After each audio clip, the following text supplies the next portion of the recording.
Vamos resolver agora a segunda questão, itens A e B, do nosso grupo de estudos para o grau A. Bom, a primeira questão pede que nós calculemos o limite quando x tende a zero da função descrita. Bom, quando x tende a zero, como o zero não é raiz do denominador, ou seja, não anula o denominador, nós podemos trabalhar como se fosse calcular o valor da função em x igual a zero, pois próximo de zero a função irá se comportar semelhante ao valor desta função no x igual a zero. Bom, nesse caso, o valor do limite será 5 sobre 15, ou ainda simplificando, 1/3. No material do ensino propulsor que nós disponibilizamos a todos os alunos, este caso é o que nós denominamos como caso da substituição direta. Não é o que de fato ocorre, mas como nós na prática trabalhamos. Já no item B, se nós tentarmos substituir o x por 1, tanto no numerador quanto no denominador, nós temos uma indeterminação. Nós temos a indeterminação do tipo 0 dividido por 0. Este tipo de indeterminação sempre nos remeterá a um fator comum.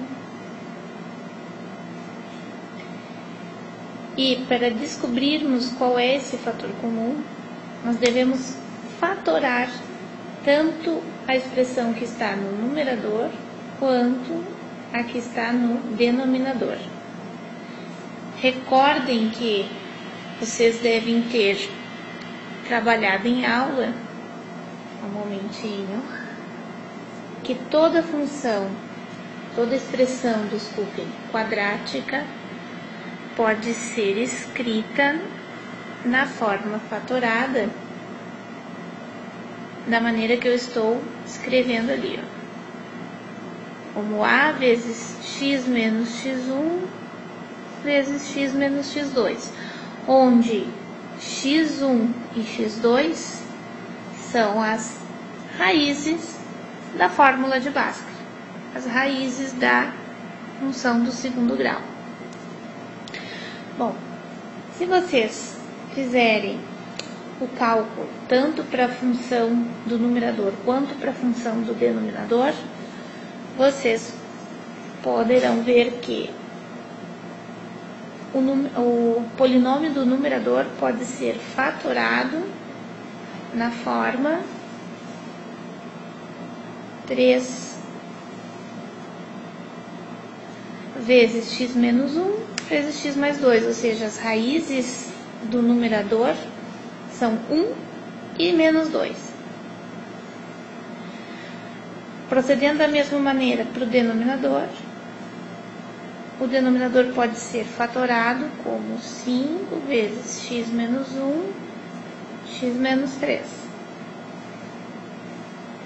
Percebam que ao fatorar os dois polinômios, surge o fator comum. E essa simplificação é possível porque no limite nós temos uma aproximação de x igual a 1. Então, nós não estamos cancelando dois valores nulos. Estamos cancelando valores próximos de zero. Passando a limpo o que sobrou, no numerador ficamos com 3 vezes x mais 2. E no denominador com 5 vezes x menos 3. Este novo limite neste novo limite, o problema não existe mais. Nós podemos substituir o x por 1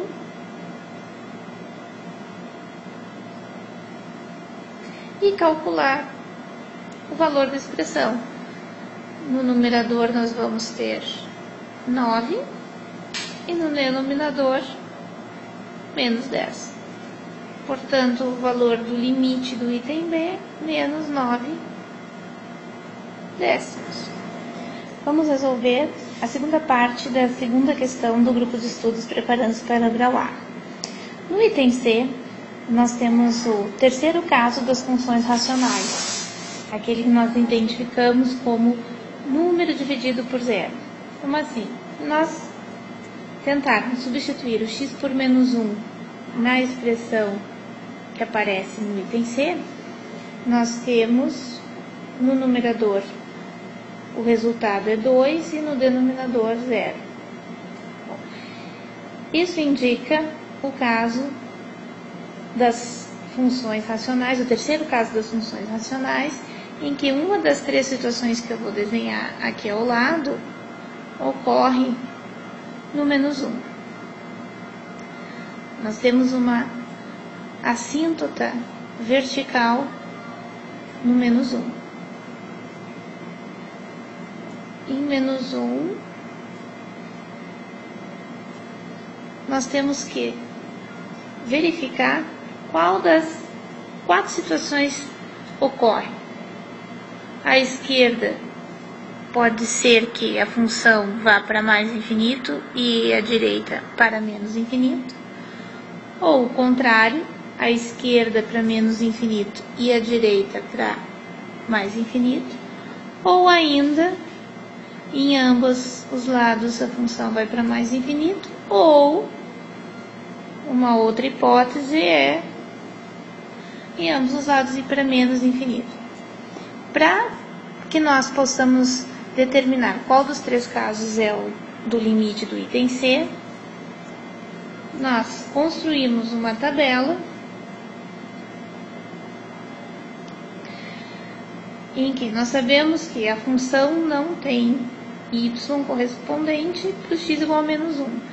Mas nós escolhemos dois pontos teste, um à direita e outro à esquerda do menos 1. E calculamos os respectivos valores de y. Por exemplo, quando x é igual a 0, a função, o y vai ser igual a 1 dividido por 1, 1. Como eu chego nesse valor? Substituindo por 0 o x nessa expressão. Procedendo da mesma forma, só que para menos 2. Temos menos 2 na 4, mais 1, dividido por menos 2, mais 1. Menos 2 elevado a 4 vai dar 16, mais 1, 17. Menos 2 menos 1 dá menos 1. E o resultado final é negativo. Destes valores que nós calculamos, nos interessam os seus sinais.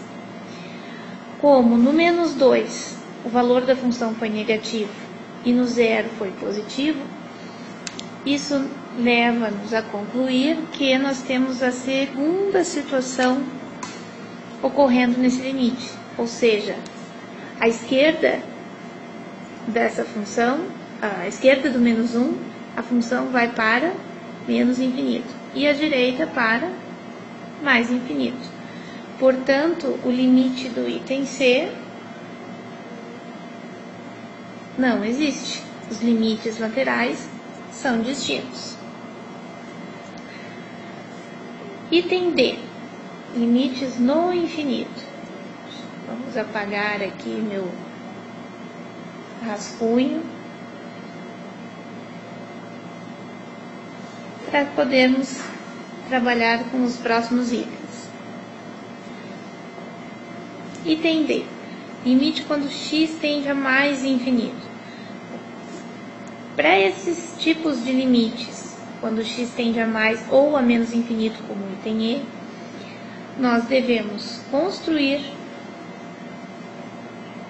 limites auxiliares formados pelas potências de maior grau em numerador e denominador. Como assim? No numerador do item D, a potência de maior grau, x ao cubo. Lembrando que o grau tem a ver com o expoente do x, o maior expoente de x. No denominador, o maior grau, x na 5. O comportamento do limite original vai ser semelhante, vai ser o mesmo do limite auxiliar. Antes de determinarmos o resultado, devemos simplificar essa expressão. Simplificando x ao cubo dividido por x na quinta, pode ser simplificado como 1 sobre x ao quadrado. E agora vocês devem calcular esse limite. Ou melhor, pensar, quando x é um número muito grande, imagine o que ocorre com 1 dividido por um número muito grande elevado ao quadrado. O resultado desta razão vai ficar cada vez mais próximo de zero. Algo semelhante nós fazemos para a letra E, mesmo que seja para o menos infinito. A ideia é análoga. Construirmos limites auxiliares constituídos pelas potências de maior grau de numerador e denominador. No numerador, a maior potência é 2x.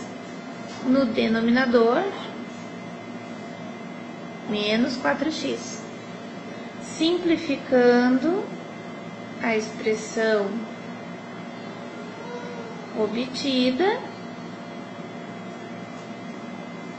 aqui temos x, pode simplificar com x, 2 dividido por menos 4 pode se simplificar para menos 1/2, e limite de uma constante, a própria constante.